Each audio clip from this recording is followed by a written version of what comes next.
19वीं पुतली रूपरेखा की कहानी। रूपरेखा नामक 19वीं पुतली ने जो कथा सुनाई वह इस प्रकार है। राजा विक्रमादित्य के दरबार में लोग अपनी समस्याएं लेकर न्याय के लिए तो आते ही थे, लेकिन कभी कभी उन प्रश्नों को लेकर भी उपस्थित होते थे जिनका कोई समाधान उन्हें नहीं सूझता था। विक्रम उन प्रश्नों का ऐसा सटीक हल निकालते थे कि प्रश्नकर्ता पूर्ण संतुष्ट हो जाता था। ऐसे ही एक टेढ़े प्रश्न को लेकर एक दिन दो तपस्वी दरबार में आए और उन्होंने विक्रम से अपने प्रश्न का उत्तर देने की विनती की। उनमें से एक का मानना था कि मनुष्य का मन ही उसके सारे क्रियाकलाप पर नियंत्रण रखता है और मनुष्य कभी भी अपने मन के विरुद्ध कुछ भी नहीं कर सकता है। दूसरा उसके मत से सहमत नहीं था। उसका कहना था कि मनुष्य का मन उसके ज्ञान और सारे क्रियाकलाप नियंत्रित करता है। मन भी ज्ञान का दास है और वह भी ज्ञान द्वारा दिए गए निर्देशों का पालन करने को बाध्य है। राजा विक्रमादित्य ने उनके विवाद के विषय को गौर से सुना, पर तुरंत उस विषय पर अपना कोई निर्णय नहीं दे पाए। उन्होंने उन दोनों को तपस्वियों को कुछ समय बाद आने को कहा। जब वे चले गए तो विक्रम उनके प्रश्न के बारे में सोचने लगे, जो सचमुच ही बहुत टेढ़ा था। उन्होंने एक पल सोचा कि मनुष्य का मन सचमुच बहुत चंचल होता है और उसके वशीभूत होकर मनुष्य सांसारिक वासना के अधीन हो जाता है। मगर दूसरे ही पल उन्हें ज्ञान की याद आई। उन्हें लगा कि ज्ञान सचमुच मनुष्य को मन का कहा करने से पहले विचार कर लेने को कहता है और किसी निर्णय के लिए प्रेरित करता है। विक्रम ऐसे उलझे सवालों का जवाब सामान्य लोगों की जिंदगी में खोजते थे, इसलिए वे साधारण नागरिक का वेश बदलकर अपने राज्य में निकल पड़े। उन्हें कई दिनों तक ऐसी कोई बात देखने को नहीं मिली जो प्रश्न को हल करने में सहायता करती। एक दिन उनकी नज़र एक ऐसे नौजवान पर पड़ी जिसके कपड़ों और भावों में उसकी विपन्नता झलकती थी। वह एक पेड़ के नीचे थककर आराम कर रहा था। बगल में एक बैलगाड़ी खड़ी थी जिसकी वह कोचवानी करता था।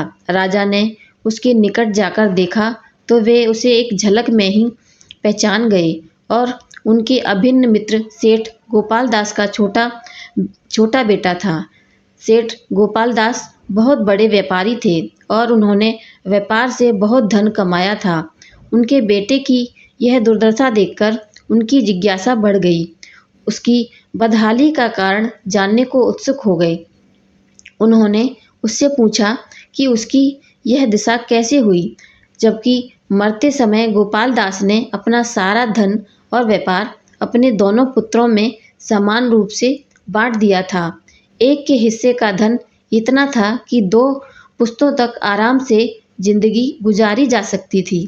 विक्रम ने फिर उसके भाई के बारे में भी जानने की जिज्ञासा प्रकट की। युवक समझ गया कि पूछने वाला सचमुच उसके परिवार के बारे में सारी जानकारी रखता है। उसने विक्रम को अपने और अपने भाई के बारे में सब कुछ बता दिया। उसने बताया कि जब उसके पिता ने उसके और उसके भाई के बीच सब कुछ बांट दिया था तो उसके भाई ने अपने हिस्से के धन का उपयोग बड़ी ही समझदारी से किया और उसने अपनी ज़रूरतों को सीमित रखकर सारा धन व्यापार में लगा दिया और दिन रात मेहनत करके अपने व्यापार को कई गुना बढ़ा दिया। अपने बुद्धिमान और संयमी भाई से उसने कोई प्रेरणा नहीं ली और उसने अपने हिस्से में मिले अपार धन को देखकर घमंड से चूर हो गया। शराबखोरी, वेश्यावृत्ति, जुआ खेलना समेत सारी बुरी आदतें डाल लीं। ये सारी आदतें उसके धन के भंडार को तेजी से खोखला करने लगी। बड़े भाई ने समय रहते उसे चेत जाने को कहा, लेकिन उसकी बातें उसे विष समान प्रतीत हुई। ये बुरी आदतें उसे बहुत तेजी से बर्बादी की तरफ ले गईं और 1 वर्ष के अंदर वह कंगाल हो गया। वह अपने नगर के एक संपन्न और प्रतिष्ठित सेठ का पुत्र था, इसलिए उसकी बदहाली का सब उपहास करने लगे। इधर भूखों मरने की नौबत उधर शर्म से मुंह छुपाने की जगह नहीं, उसका जीना दूभर हो गया।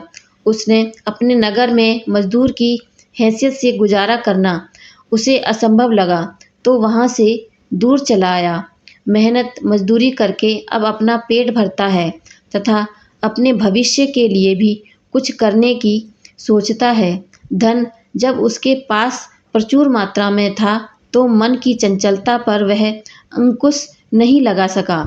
धन बर्बाद हो जाने पर उसे सद्बुद्धि आई और ठोकरें खाने के बाद अपनी भूल का एहसास हुआ।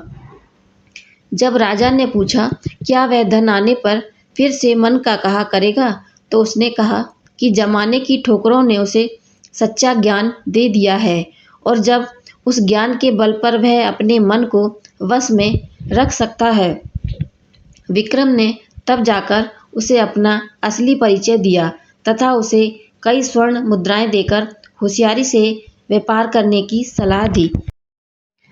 उन्होंने उसे भरोसा दिलाया कि लगनशीलता उसे फिर पहले वाली समृद्धि वापस दिला देगी।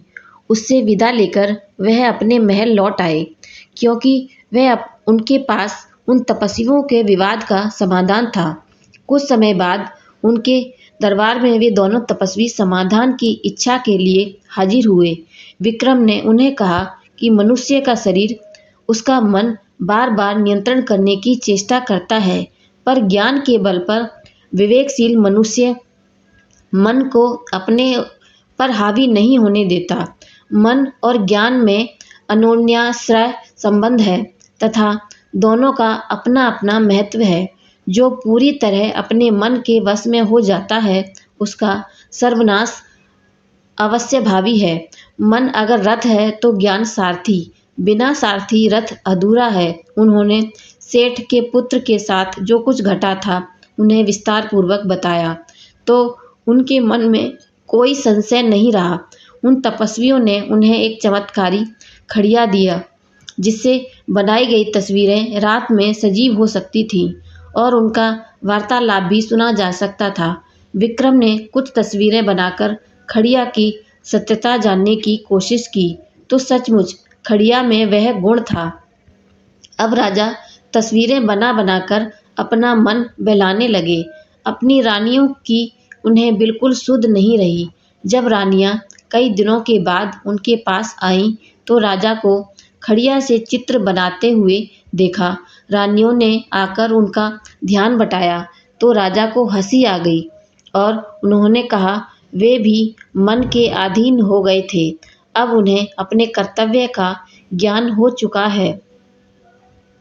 मेरी ये कहानी आपको कैसी लगी, मुझे कमेंट करके ज़रूर बताएं और मेरे चैनल को लाइक, शेयर और सब्सक्राइब ज़रूर करें। धन्यवाद।